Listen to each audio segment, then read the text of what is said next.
Hello friends, स्वागत है आप सभी का आपके अपने YouTube channel AD Aditya classes पे। आज का अपना टॉपिक है बजट 2020। आज हम अपने इस टॉपिक पे बात करेंगे जिसका नाम है बजट 2020 और इससे जुड़े सभी अति महत्वपूर्ण प्रश्नों पे बात करेंगे। आइए सबसे पहले देखते हैं आज का पहला क्वेश्चन। पहला क्वेश्चन है, भारत के इतिहास में पहली बार पेपरलेस बजट कब पेश किया गया? भारतीय इतिहास में पहली बार पेपरलेस बजट कब पेश किया गया? यह पेश किया गया है वर्ष 2020 में। जो पहला ऑप्शन है वो ही इसका राइट आंसर है।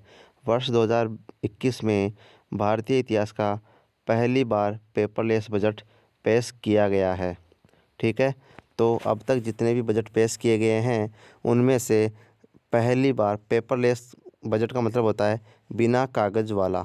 ठीक है, अब की बार डिजिटल बजट पेश किया गया है। तो आपका अपनी इस माहौल वाली क्लास में स्वागत है और देखते हैं दूसरा क्वेश्चन। दूसरा क्वेश्चन है, बजट 2021 किस वित्तीय वर्ष के लिए पेश हुआ है? बजट 2021 किस वित्तीय वर्ष के लिए पेश हुआ है? 2021-22 के लिए, 2021 के लिए, 2020 इनमें से कोई नहीं। तो यह पेश किया गया है वर्ष 2021-22 के लिए। वार्षिक वित्तीय बजट जो पेश किया गया है अभी हाल ही में, वो पेश किया गया है वर्ष 2021-22 के लिए। अब बात करते हैं नेक्स्ट क्वेश्चन के बारे में। नेक्स्ट क्वेश्चन है, केंद्रीय बजट 2021-22 को संसद में किसने पेश किया? केंद्रीय बजट 2021-22 को संसद में किसने पेश किया? यह पेश किया है निर्मला सीतारमण ने, जो वर्तमान में भारतीय वित्त मंत्री है और यह लगातार तीसरी बार बजट पेश करने वाली पहली महिला वित्त मंत्री बन चुकी है। ठीक है, और यह भारत की पहली पूर्णकालिक महिला वित्त मंत्री भी है। तो इसका आंसर हो गया निर्मला सीतारमण। नेक्स्ट क्वेश्चन है, संविधान के किस अनुच्छेद में बजट शब्द का उपयोग हुआ है? संविधान के किस अनुच्छेद में बजट शब्द का उपयोग हुआ है? अनुच्छेद 108, अनुच्छेद 112, अनुच्छेद 15 में, किसी भी अनुच्छेद में नहीं। तो संविधान के किसी भी अनुच्छेद में बजट शब्द का उपयोग नहीं हुआ है। हमें संविधान के किसी भी अनुच्छेद में यह देखने को नहीं मिलता कि वहाँ पर बजट शब्द लिखा हुआ है। ठीक है, तो अगर आपसे पूछा जाए कि किस संविधान संविधान के अनुच्छेद के तहत बजट शब्द का उल्लेख है, तो किसी में भी नहीं है। नेक्स्ट है, संविधान में बजट शब्द के स्थान पर किसका प्रयोग किया गया है? पहला है एनुअल फाइनेंशियल स्टेटमेंट, दूसरा है वार्षिक वित्तीय विवरण, उपयुक्त दोनों, इनमें से कोई नहीं। तो संविधान में बजट शब्द के स्थान पर एनुअल फाइनेंशियल स्टेटमेंट और वार्षिक वित्तीय विवरण दोनों शब्दों का उपयोग किया गया है। नेक्स्ट है, वार्षिक वित्तीय विवरण का प्रयोग संविधान के किस अनुच्छेद में हुआ है? तो संविधान में वार्षिक वित्तीय विवरण शब्द का उपयोग किया गया है, बजट शब्द का उपयोग नहीं हुआ है। और वार्षिक वित्तीय विवरण शब्द का प्रयोग संविधान के अनुच्छेद 112 में किया गया है। तो फ्रेंड्स, इसका राइट आंसर हो जाएगा अनुच्छेद 112। ठीक है, तो अनुच्छेद 112 में वार्षिक वित्तीय विवरण शब्द का प्रयोग किया गया है और इसी के तहत भारत का बजट पेश किया जाता है। अब देखते हैं नेक्स्ट क्वेश्चन। नेक्स्ट क्वेश्चन है 8वें नंबर का, हमारे देश की पहली पूर्णकालिक महिला वित्त मंत्री कौन है? हमारे देश की पहली पूर्णकालिक महिला वित्त मंत्री कौन है? इंदिरा गांधी, बी सुषमा स्वराज, सी सोनिया गांधी और डी निर्मला सीतारमण। तो हमारे देश की पहली पूर्णकालिक महिला वित्त मंत्री जो कि वर्तमान में भी वित्त मंत्री है, उनका नाम है निर्मला सीतारमण। निर्मला सीतारमण भारत की पहली पूर्णकालिक महिला वित्त मंत्री है। पूर्णकालिक का मतलब हुआ कि जिसके पास डायरेक्ट वित्त मंत्रालय सौंपा गया है और उस महिला का नाम है निर्मला सीतारमण। इनसे पहले भी महिला वित्त मंत्री बनी थी, लेकिन उनको डायरेक्ट वित्त मंत्रालय का कार्यप्रभार नहीं सौंपा गया था, इसलिए वो पहली पूर्णकालिक महिला वित्त मंत्री नहीं है। नेक्स्ट क्वेश्चन है, देश की पहली महिला वित्त मंत्री कौन है? तो हमारे देश की पहली महिला वित्त मंत्री कौन बनी थी? नंबर ए है Nirmala Sitharaman, option number B Indira Gandhi, option number C Sushma Swaraj और ऑप्शन नंबर डी इनमें से कोई नहीं। तो हमारे देश की पहली महिला वित्त मंत्री बनी थी इंदिरा गांधी। जब इंदिरा गांधी भारत की प्रधानमंत्री बनी थी तो उस समय उन्होंने वित्त मंत्रालय का कार्यप्रभार भी अपने पास ही रखा था, इसलिए वह भारत की पहली महिला वित्त मंत्री बनी थी। लेकिन वो भारत की पहली पूर्णकालिक महिला वित्त मंत्री नहीं थी, क्योंकि उन्होंने प्रधानमंत्री के पद के साथ ही वित्त मंत्रालय का कार्यभार भी संभाला था। और पूर्णकालिक पहली महिला वित्त मंत्री निर्मला सीतारमण है, जिन्होंने केवल वित्त मंत्रालय का कार्यभार ही संभाला है। ठीक है, अब देखते हैं नेक्स्ट क्वेश्चन। नेक्स्ट क्वेश्चन है क्वेश्चन नंबर 10। स्वतंत्र भारत का पहला बजट किसने पेश किया? जवाहरलाल नेहरू ने, सरदार वल्लभ भाई पटेल ने, षणमुखम सेट्टी ने, इनमें से कोई नहीं। तो स्वतंत्र भारत का पहला बजट पेश किया था षणमुखम सेट्टी ने। षणमुखम सेट्टी ने स्वतंत्र भारत का पहला बजट पेश किया था। जब भारत स्वतंत्र हुआ था उस समय बजट पेश करने वाले थे षणमुखम सेट्टी। क्वेश्चन नंबर 11 है गणतंत्र भारत का पहला बजट किसने पेश किया? जब भारत आज़ाद हुआ था और उसके बाद में 26 जनवरी 1950 को जब भारत का संविधान लागू हो गया, तब भारत गणतंत्र राष्ट्र बन गया। और संविधान लागू होने के बाद गणतंत्र भारत का पहला बजट पेश किया गया।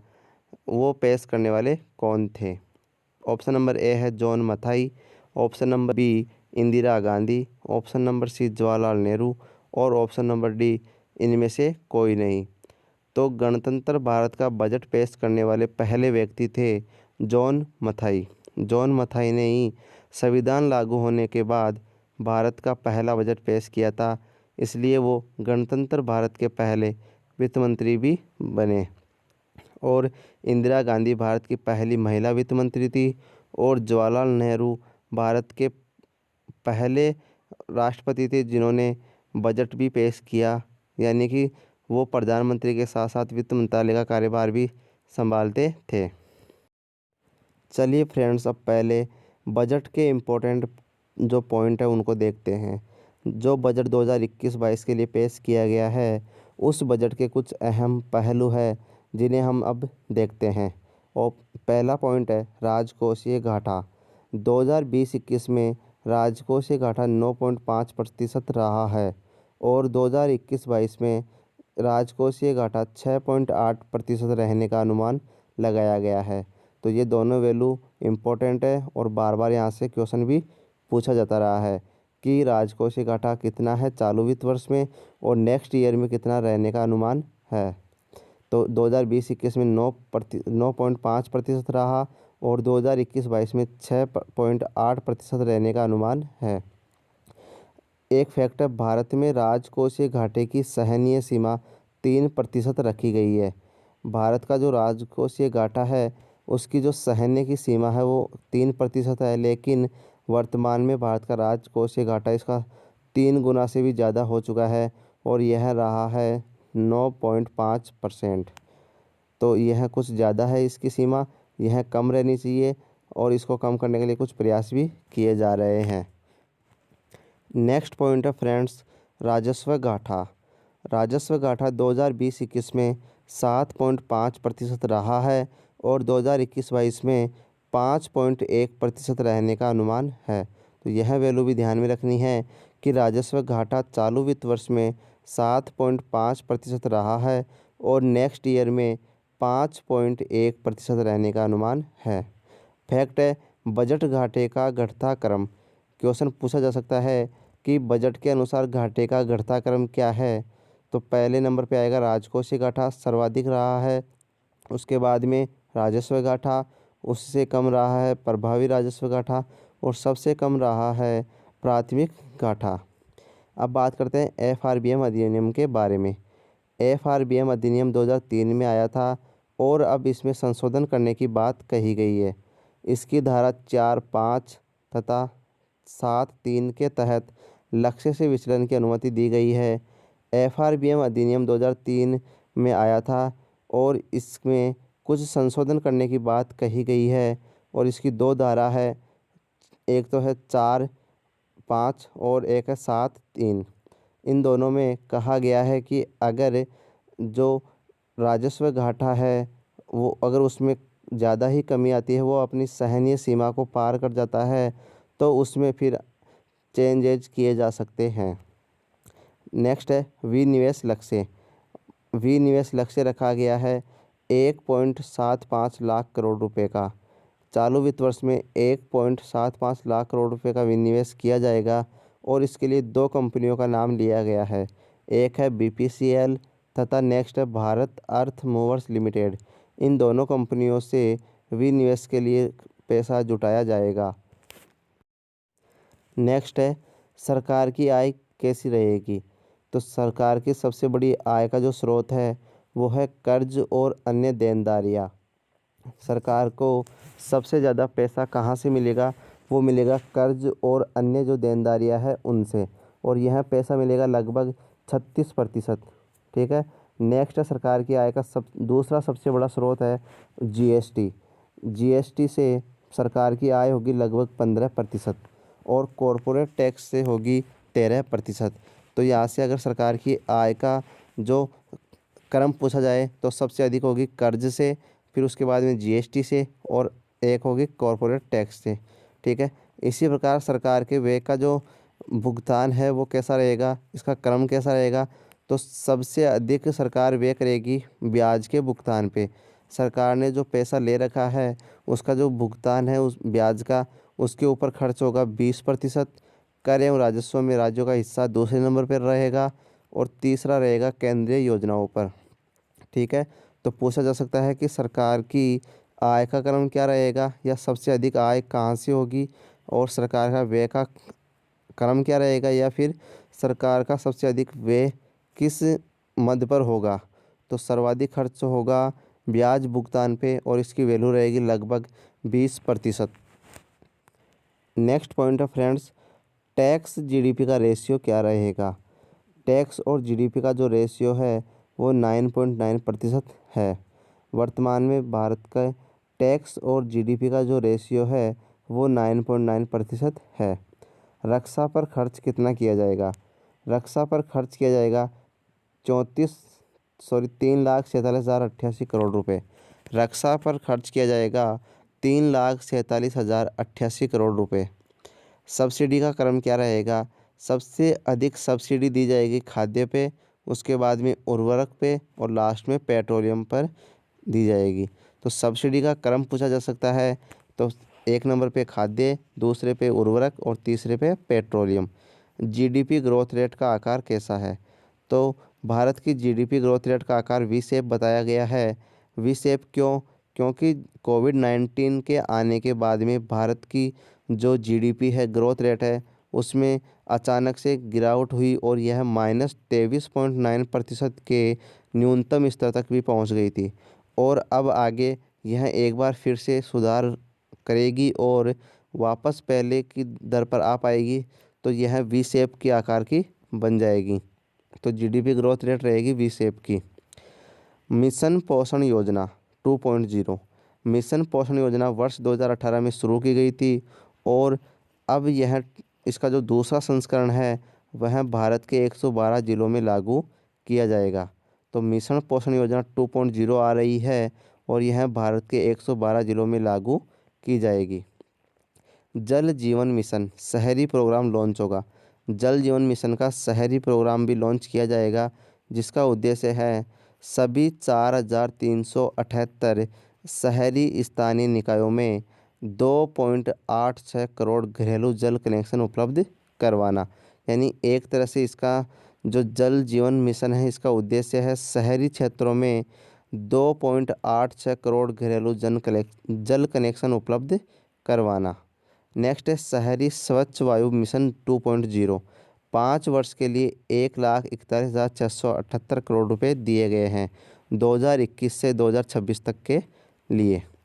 वायु प्रदूषण पर रोक के लिए, वायु प्रदूषण पर रोक के लिए 1 मिलियन से अधिक जनसंख्या वाले 42 शहरी केंद्रों के लिए 2,217 करोड़ रुपए का प्रावधान किया गया है।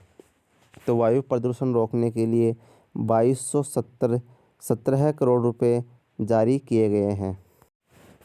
नेक्स्ट पॉइंट है फ्रेंड्स, स्क्रैपिंग नीति। बहुत ही इम्पोर्टेंट पॉइंट है यह, और एग्ज़ाम में यहाँ से क्वेश्चन पूछने की सबसे प्रबल संभावना है कि स्क्रैपिंग नीति क्या है। स्क्रैपिंग नीति का मतलब है पुराने वाहनों को चलन से बाहर करना। जितने भी पुराने वाहन हैं उन सभी को चलन से बाहर करना ही स्क्रैपिंग नीति का उद्देश्य है। उनको बाहर क्यों किया जाएगा? क्योंकि वो एक तो खपत ज़्यादा करते हैं और प्रदूषण भी काफ़ी फैलाते हैं। मतलब कि जो पुराने वाहन हैं उनमें पेट्रोल या डीजल की जो खपत की दर है वो अधिक होती है, और इसलिए भारत को तेल आयात पर, पेट्रोलियम पदार्थों के आयात पर अधिक खर्च करना पड़ता है। दूसरी वजह यह है कि पुराने वाहनों से वायु प्रदूषण भी काफ़ी मात्रा में फैलता है। इसके लिए इनको बाहर करने के लिए एक स्क्रैपिंग नीति बनाई जाएगी। और कौन कौन से वाहन बाहर होंगे, इसके लिए कहा गया है कि व्यक्तिगत वाहन यानी कि निजी वाहन जो 20 वर्ष से अधिक पुराने हैं, और एक होते हैं व्यापारिक वाणिज्यिक वाहन जो 15 वर्ष से अधिक पुराने हैं, उन सभी को चलन से बाहर किया जाएगा स्क्रैपिंग नीति के द्वारा। आकस्मिक निधि, इसका आकार 500 करोड़ रुपए से बढ़ाकर 30,000 करोड़ रुपए किया जाएगा। जो भारत की आकस्मिक निधि है, अब तक इसका आकार था 500 करोड़ रुपए का, जिसे अब बढ़ाकर 30,000 करोड़ रुपए किया जाएगा। क्योंकि कोविड-19 के जब आया था उस दौर में भारत को और जो अन्य सभी देश हैं उन सभी देशों में जो तबाही फैली है और जो ग्रोथ रेट जीडीपी की गिर गई थी, इस कारण आकस्मिक निधि का आकार बढ़ाना बहुत ज़्यादा ज़रूरी हो गया था, और अब इसे 500 करोड़ रुपए से बढ़ाकर 30,000 करोड़ रुपए करने का प्रावधान किया गया है। क्वेश्चन नंबर 12 है, कोविड-19 वैक्सीनेशन के लिए कितनी धनराशि का आवंटन किया गया है? तो कोविड-19 वैक्सीनेशन के लिए 35,000 करोड़ रुपए की धनराशि का आवंटन किया गया है। नेक्स्ट क्वेश्चन है क्वेश्चन नंबर 13, शहरी स्वच्छ भारत मिशन 2.0 के लिए कितने धनराशि का आवंटन किया गया है? इसके लिए आवंटन किया गया है 45,000 करोड़ रुपए का। शहरी स्वच्छ भारत मिशन 2.0 के लिए कितनी धनराशि का आवंटन किया गया है? ऑप्शन नंबर भी सही है, 45,000 करोड़ रुपए। क्वेश्चन नंबर 14, स्वास्थ्य क्षेत्र के बजट में कितने प्रतिशत की वृद्धि की गई है? इस बार स्वास्थ्य क्षेत्र के बजट में वृद्धि की गई है, और वह वृद्धि कितनी की गई है यह क्वेश्चन पूछा गया है, और एग्ज़ाम के पॉइंट ऑफ व्यू से भी इम्पोर्टेंट है। क्यों? क्योंकि कोविड-19 के कारण जो भारत में पैसों की कमी आई और साथ ही रोज़गार चला गया, और स्वास्थ्य के क्षेत्र में जितने भी बदलाव की कोशिशें जारी करने की बात कही गई है, उसके लिए यह इम्पोर्टेंट क्वेश्चन बन गया कि अब इसमें सुधार के लिए स्वास्थ्य के क्षेत्र में कितना बजट दिया जाए और इसमें बजट जारी करके कितनी वृद्धि की गई है। तो स्वास्थ्य के क्षेत्र में बजट में कितना परसेंट का जो इंक्रीज हुआ है वो कितना है? ऑप्शन नंबर ए है 13.7%, option number B 137%, option number C 110%। तो इसका जो राइट आंसर होगा वो यह होगा फ्रेंड्स, ऑप्शन नंबर बी 137%। स्वास्थ्य क्षेत्र के बजट में इस बार वृद्धि की गई है, और वह वृद्धि की गई है इसमें 137% की। तो यह बहुत इम्पोर्टेंट है, ध्यान रखना। इसमें 13.7% जो ऑप्शन नंबर ए है वो गलत है, 137% की वृद्धि की गई है। क्वेश्चन नंबर 15, निम्न में से किन शहरों में मेट्रो प्रोजेक्ट शुरू किए जाएंगे? ऑप्शन नंबर ए है कोच्चि, नागपुर और चेन्नई। तो बजट 2020-21 में यह कहा गया है कि कोच्चि, नागपुर और चेन्नई, इन तीनों शहरों में मेट्रो ट्रेन के जो प्रोजेक्ट है वो शुरू किए जाएंगे। मेट्रो प्रोजेक्ट शुरू किए जाएंगे, वो 3 स्थान है, कोच्चि, नागपुर और चेन्नई। नेक्स्ट क्वेश्चन पे चलते हैं। नेक्स्ट क्वेश्चन है, बीमा क्षेत्र में कितने प्रतिशत एफडीआई की मंजूरी दी गई है? 74%, 75%, 79% और 80%। तो बीमा क्षेत्र में जो एफडीआई की मंजूरी दी गई है वो दी गई है 74% की। पहले यह 49% थी, जिसे अब 25% और बढ़ाकर 76% यानी कि 74% कर दिया गया है। ठीक है, तो बीमा क्षेत्र में कितने प्रतिशत की एफडीआई की मंजूरी दी गई है? 74% की दी गई है। वायु प्रदूषण से निपटने के लिए कितनी धनराशि का प्रावधान किया गया है? जो मैं आपको पहले ही बता चुका, 2217 करोड़ रुपए का प्रावधान किया गया है। बजट में वायु प्रदूषण से निपटने के लिए 2217 करोड़ रुपए का प्रावधान किया गया है और इसका राइट आंसर होगा option number C. Next question है, वित्त वर्ष 2022 में कितने प्रतिशत घाटे का अनुमान है? तो मैं आपको बता चुका 9.7% का चालू वित्त वर्ष में है और नेक्स्ट ईयर में रहेगा 6.8%। यानी कि जो राजकोषीय घाटा है वो चालू वित्त वर्ष में तो है 9.7% और 2022 में यह रहेगा 6.8%। यानी कि इसका जो राइट आंसर है वो होगा ऑप्शन नंबर ए। 2022 में 6.8% का घाटा रहने का अनुमान है। नेक्स्ट है, स्वास्थ्य क्षेत्र में कौन सी नई योजना लॉन्च करने की घोषणा की गई है? पीएम आत्मनिर्भर स्वास्थ्य योजना, जन स्वास्थ्य योजना, पीएम सम्मान स्वास्थ्य योजना और ऑप्शन नंबर डी जन सेवा भाव योजना। तो स्वास्थ्य के क्षेत्र में एक नई योजना लॉन्च करने की बजट में घोषणा की गई है और उस योजना का नाम है पीएम आत्मनिर्भर स्वास्थ्य योजना। इसका राइट आंसर है ऑप्शन नंबर 19 का, क्वेश्चन नंबर 19 का राइट आंसर होगा ऑप्शन नंबर ए पीएम आत्मनिर्भर स्वास्थ्य योजना। बजट में घोषणा की गई है कि स्वास्थ्य के क्षेत्र में एक नई योजना लॉन्च की जाएगी और उसका नाम रखा जाएगा पीएम आत्मनिर्भर स्वास्थ्य योजना। तो इसका राइट आंसर होगा ऑप्शन नंबर ए। बजट में कितने नए सैनिक स्कूल खोले जाएंगे, इसकी घोषणा की गई है? तो बजट में घोषणा की गई है कि 100 से अधिक नए सैनिक स्कूल खोले जाएंगे। वर्तमान में जितने भी सैनिक स्कूल चल रहे हैं उसके अलावा देश में 100 से अधिक नए सैनिक स्कूल खोले जाने की घोषणा बजट में की गई है। तो इसका राइट आंसर होगा ऑप्शन नंबर बी। किस केंद्र शासित प्रदेश में सेंट्रल यूनिवर्सिटी खोली जाएगी? तो बजट में घोषणा की गई है, जो अभी हाल ही में 2 नए यूटी बनाए गए थे, जम्मू कश्मीर और लद्दाख। तो लद्दाख में नई सेंट्रल यूनिवर्सिटी खोलने की घोषणा की गई है। तो इसका राइट आंसर होगा ऑप्शन नंबर ए। नेक्स्ट है, भारतीय बजट व्यवस्था का जनक किसे माना जाता है? तो इसका राइट आंसर होगा option number C James Wilson. James Wilson को भारतीय बजट व्यवस्था का जनक माना जाता है। नेक्स्ट क्वेश्चन है फ्रेंड्स, क्वेश्चन नंबर 23। भारत में पहला बजट कब पेश किया गया? ऑप्शन नंबर ए है 18 फरवरी 1860, बी 26 जनवरी 1950, सी 15 अगस्त 1947 और डी 25 जनवरी 1880।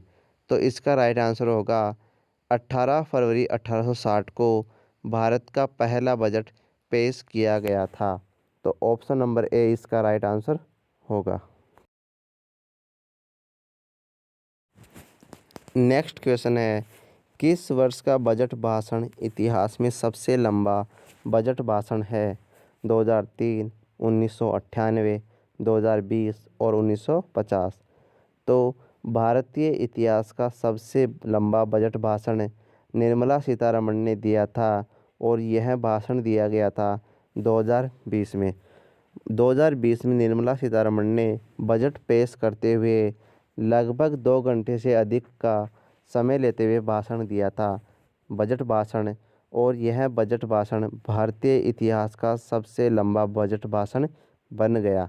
तो एग्ज़ाम में सीधा क्वेश्चन पूछा जाता है और आगे भी पूछा जाना चाहिए कि किस वर्ष का बजट भाषण इतिहास में सबसे लंबा बजट भाषण है। तो वर्ष 2020 में निर्मला सीतारमण द्वारा दिया गया बजट भाषण भारतीय इतिहास का सबसे लंबा बजट भाषण है। क्वेश्चन नंबर 25, भारतीय इतिहास में सबसे अधिक बार बजट किसने पेश किया है? जवाहरलाल नेहरू ने, इंदिरा गांधी ने, मोरारजी देसाई ने और निर्मला सीतारमण ने। तो भारतीय इतिहास में सबसे अधिक बार बजट पेश करने वाले व्यक्ति हैं मोरारजी देसाई। मोरारजी देसाई ने 10 बार भारतीय बजट पेश किया है। तो यह सबसे अधिक बार बजट पेश करने वाले पहले व्यक्ति है मोरारजी देसाई, जिन्होंने 10 बार संसद में बजट पेश किया है। क्वेश्चन नंबर 26, अंतरिम बजट को क्या कहा जाता है? Mini budget, vote on account, दोनों या इनमें से कोई नहीं। अंतरिम बजट को मिनी बजट भी कहा जाता है और वोट ऑन अकाउंट भी कहा जाता है। तो फ्रेंड्स, इस क्वेश्चन का आंसर होगा उपयुक्त दोनों, यानी कि ऑप्शन नंबर सी।